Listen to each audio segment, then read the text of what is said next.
Bo'limimizda anchadan beri qo'llanib kelayotgan usullardan biri bu qalqonsimon bezni saratonini operatsiyadan keyingi radioyod ablatsiyasidir. Radioyod ablatsiyasi bu o'sha qalqonsimon bezni olib tashlangandan so'ng qolgan kichkina qoldiqlarini u ho to'qima darajasida bo'lsin, ho hujayra darajasida bo'lsin, radioaktiv yod bilan kuydiriladi. Natijada bu qolgan qoldiq to'qimalarni yo'q bo'lib ketishi va kasallikni qaytalanish ehtimoli juda ham pasayadi va bemorni ya'ni o'lim ko'rsatkichi anchaga kamayadi va umrini uzaytirishga sababchi bo'ladi. Ikkinchi qo'llanilgan usulimiz bu o'sha radioaktiv yod bilan zaharli buqo kasalliklarini davolash. Zaharli buqoda bu qalqonsimon bez o'zidan normadan baland bo'lgan gormonlarni ishlab chiqaradi va organizmga bu juda ham keskin nojo'ya ta'sirlarni ko'rsatadi. Bu holat yillar davom etganda, ya'ni 1 yil va undan ortiq davom etganda уже medikamentoz davo muolajalari yordam bermagan deb hisoblanadi va ikkinchi etapga o'tiladi, ya'ni radioaktiv yod bilan bu zaharli buqoni kompensatsiyaga keltirish yoki bo'lsa operativ yo'l bilan olib tashlash. Bu o'zaro biza, ya'ni yadro tibbiyoti bo'limi shifokorlari va endokrin jarrohlar bilan birgalikda konsilyum qilgan holatda bu bemorlarga ana shu qaysi usul to'g'ri kelishini tanlaymiz.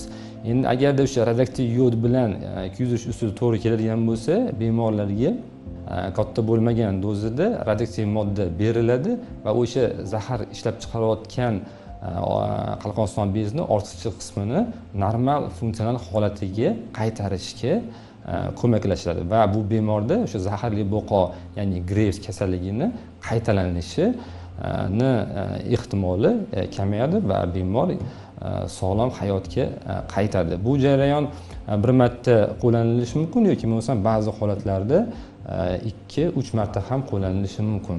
Radioterapiyada qo'llaniladigan preparat manzilli tarzda faqat kasallikdan zararlangan maydonlarga yo'llanadi. Onkologiya nuqtai nazaridan preparat faqat o'sma hujayralariga ta'sir qiladi va sog'lom hujayralarga zarar yetkazmaydi. Shu tarzda sog'lom hujayralar va umuman organizm bu preparatlarning umumiy ta'siridan zarar ko'rmaydi. Bo'lgan Samari 153 Oxabifor preparati suyak metastazasidagi og'riqni qoldirish va davolash uchun foydalaniladi. Samari 153 preparati qon tomirlari ichiga yuboriladi. Dori suyak to'qimasida va asosan saraton metastazalarida to'planadi. Preparatning bir dozasi 6 oy mobaynida og'riqsizlantiradi va saraton o'smalarini remissiyada ushlab turadi, ya'ni saraton rivojlanishini to'xtatadi. Shuningdek, kunlik qabul qilinadigan kuchli og'riqni qoldiruvchi dori vositalarini, misol uchun morfiy o'rnini bosadi. Shuningdek, dorilardagi radiatsiya miqdori butun organizmni nurlantirish uchun kam hisoblanadi, ammo ma'lum bir joydagi saraton hujayralarini yo'q qilish uchun yetarli bo'ladi. Yadro tibbiyoti kafedrasi bazasida endokrin patologiyasi bo'lgan bemorlarni zamonaviy ilg'or diagnostikasi va davolash Jahon sog'liqni saqlash tashkiloti xalqaro standartlariga muvofiq olib borilmoqda. Spektomografi yordamida gipofiz, oshqozon osti bezi va buyrak usti bezlari kabi kichik endokrin bezlarni tanlab tekshirish mumkin bo'ladi. Shuningdek, ushbu qurilma kompyuter tomografi sifatida offline rejimda ishlashi mumkin. Agar kompyuter tomografiyasi bo'lsa, operatsiyadan oldin va keyin miya tekshiruvi o'tkaziladi. Olingan ma'lumotlar keyinchalik tahlil qilish uchun shaxsiy kompyuterlar xotirasiga kiritiladi. Bu esa bir vaqtning o'zida bemorlarning katta oqimiga xizmat qilish imkonini beradi. Bo'limda yod 131 radio izotipini qo'llash yordamida qalqonsimon bez kasalliklari tashxisi, shuningdek qalqonsimon bez saratonining ham davolanishi amalga oshiriladi. Bilan birga g'alati paradoks kuzatiladi. Odamlarda shunday fikr o'rnashib qolganki, ko'pchilik radioaktivlik bilan bog'liq hamma narsa organizmga zarar yetkazadi deb o'ylaydi. Aslida esa aksincha, to'g'ri qo'llanilganda bu uslublar eng og'ir kasalliklarni davolashda yaxshi samara beradi. Bizani bo'limimizda kardiologiya sohasiga asoslangan yurakni perfuzion scintigrafiyasi amaliyoti tatbiq etildi. Bu ham bemorga ma'lum bir miqdorda o'sha radionukleid moddasini yuborgan holatda yurakni chap qorinchasini funksional hayot faoliyatini aniq sonlari bilan biza tekshirib beramiz. Va bu bemor uchun ham shifokor uchun ham chap qorinchani qay tarzda ishlayotganini, qaysi qismi sog'lomlikka yaqin, qaysi qismi esa уже qandaydir kasallik yoki qandaydir patologik jarayon boshlanayotganligini haqida ma'lumot beradi va shu bizani to'g'ri o'z vaqtida tashxis qo'yishimiz natijasida erta o'z vaqtida davolash ishlari amalga oshiriladi. Bu ham juda ham bir yengillik hisoblanadi, chunki kardiologiya sohasida hozir bunday bemorlar soni kundan kunga keskin ortib bormoqda.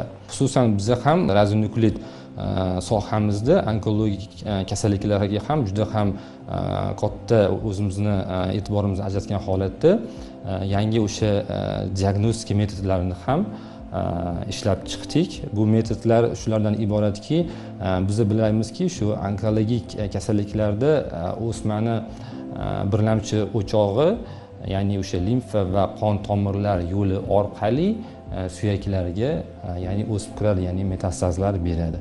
Va suyaklarga o'sib kirib metastazlar bergandan keyin bu o'sha suyaklarning yemirilishiga, suyaklarni haligi tibbiyot tili bilan aytganda patologik sinishlarga olib keladi va bu patologik sinishlar agarda katta suyaklarda, oyoq qo'llarida yoki bo'lmasam umurtqa pog'onasida bo'lsa, bemorlarga уже haligi nogironlikka yoki bo'lmasam o'ziga xizmat qilishni yo'qotish darajasiga ham olib kelishi mumkin.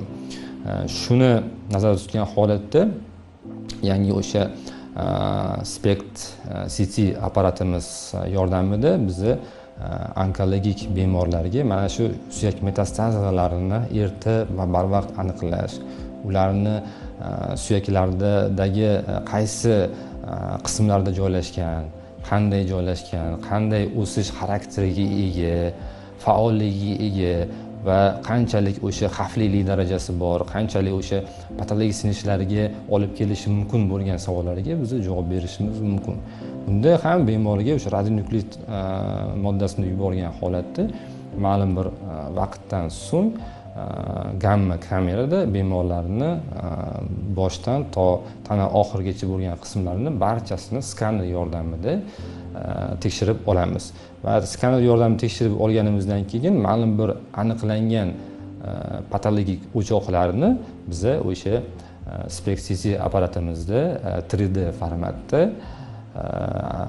tekshiruv olib boramiz va bu tekshiruv natijasida hosil bo'lgan bizning ma'lumotlarni ikkita uchta bemorlar bilan birga konsilyum qilib o'rganib chiqamiz. Chunki bu holatlarni birga o'rganilishini sabab bu juda ham murakkab holat bo'lib hisoblanadi. Bu patologik jarayonlar faqatgina suyaklarda bo'lmaydi, yumshoq to'qimalarda ham bo'ladi va o'sha yumshoq to'qimalarda onkologik bo'lmagan kasalliklardan farqlash uchun onkologlarga to'g'ri tashxis qo'yishga yordam berish uchun bu ma'lumotlarni uzoq vaqt mobaynida o'rganib chiqishga to'g'ri keladi va shu natijasida bemorlarga to'g'ri tashxis qo'yib, keyinchalik onkolog shifokorlar yordamida davolash tamoyillarini ham to'g'ri va o'z vaqtida amalga oshirishga yordam beradi. Shuningdek, bugungi kunda yadro tibbiyoti bo'limi mutaxassislari tomonidan endokrin hamda onkologik kasalliklarni davolash bo'yicha bir qancha ilmiy tadqiqotlar ham olib borilmoqda. O'zi umuman butun dunyoda hech nima o'z joyida turmaydi. Xususan tibbiyot sohasi ham jadal rivojlanib bormoqda. Radionukleid yadro tibbiyoti sohasi Yevropada ham keskin oxirgi paytlarda yangi usullarning kashf etilishi, yangi davolash usullarining kashf etilishi bilan alohida ajralib turmoqda va bizani o'sha O'zbekiston Respublikasini Xalqaro atom energiyasi agentligi, ya'ni MAGATE bilan o'zaro tashkil etilgan memorandum mavjudligi evaziga biz o'sha joylarga borib rivojlangan davlatlarda o'sha yadro tibbiyot sohasidagi bo'layotgan yangiliklarni o'rganib kelib, mana shu O'zbekistonimizdagi klinikalarga kelib o'rgatib va shular narsalarni amaliyotga tatbiq etmoqdamiz. Bu yengilliklardan biri demak bu teri onkologiyasi. Teri onkologiyasida bu ya'ni melanin ishlab chiqaruvchi hujayralardan hosil bo'lgan melanomalar. Ya'ni bu melanomalar ham teri onkologiyasida juda ham xavfli o'simtalar bo'lib hisoblanadi va o'ziga yarasha bu xavflilik darajasi bu tarqalish, ya'ni yaqin va olis metastazlar berish bilan xarakterlanadi. Bizani o'sha yadro tibbiyot sohasida, ya'ni melanomalarni o'sha ssensigrafiyasi tekshiruvi amaliyotga tatbiq etildi va o'sha onkologiyadagi ilmiy ishlar bilan shug'ullanuvchi bo'limlar orqali bemorlarda bu tekshiruv usullari ham amalga oshirilmoqda va o'z vaqtida tashxis qo'yib bemorlarga onkologlar tomonidan to'g'ri davolash ishlari amalga oshirilib kelmoqda. Ikkinchisi soha bu ko'krak bezi. Ko'krak bezi saratoni bu butun dunyoda juda ham ko'p tarqalgan eng katta muammolardan biri hisoblanadi. Ko'krak bezidan demak aziyat chekuvchi bemorlar soni, ulardagi demak o'lim ko'rsatkichi demak bu hech kimga sir emas.